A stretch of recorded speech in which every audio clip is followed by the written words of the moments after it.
aramutse turi mu kagari ka Masoro aho twabyukiye mu gikorwa cy'umuganda cyo gufasha umuturage utishoboye kumwubakira ubwiherero ndetse naho gukarabira.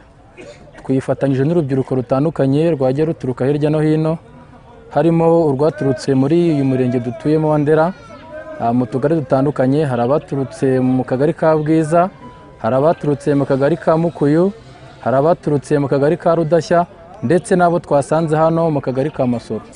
Twifatanyije kandi n'urubyiruko rwaturutse mu murenge wa Kimironko ku itorero rya RYF International Youth Fellowship. Twifatanyije narwo rero muri iki gikorwa cy'umuganda cyo kubakira umubyeyi utishoboye tuye hano mu kagari ka Masoro, umudugudu wa Mubuga, Isibo, Umuco.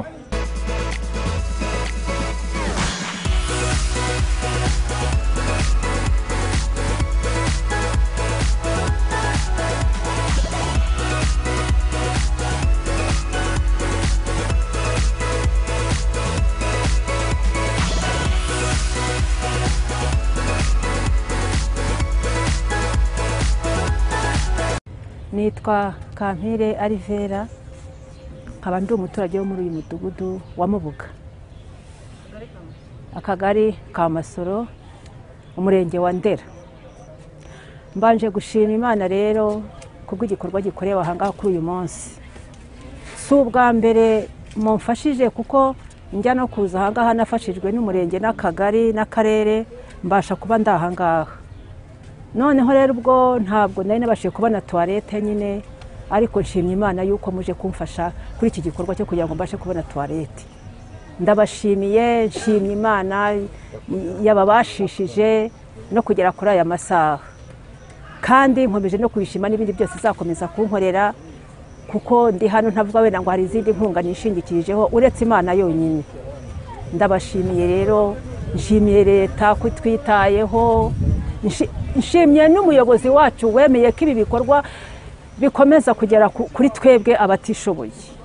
Ndamushimiye rwose Perezida wacu Kagame, ndamushimiye kuko ibi bitekerezo wenda simwe mwabyihaye, nawe yagiye abungura inama kurinda ko bitugeraho hasi aha ngaha natwe. Ndabashimiye rero, n'icyo ngicyo navugaga.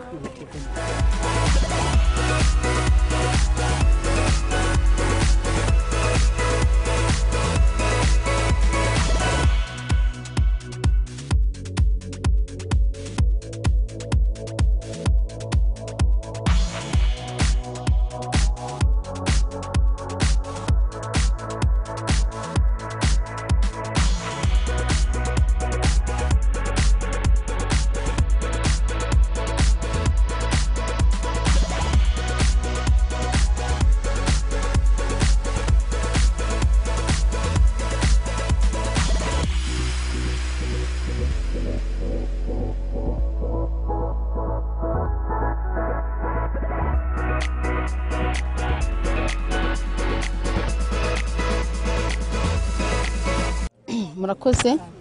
Amazina yanjye Tuyishime Valentine, nkaba nshinzwe imibereho myiza y'abaturage muri uyu mudugudu, nkaba mpagaze mu rwego mpagarariye umudugudu ko atabonetse.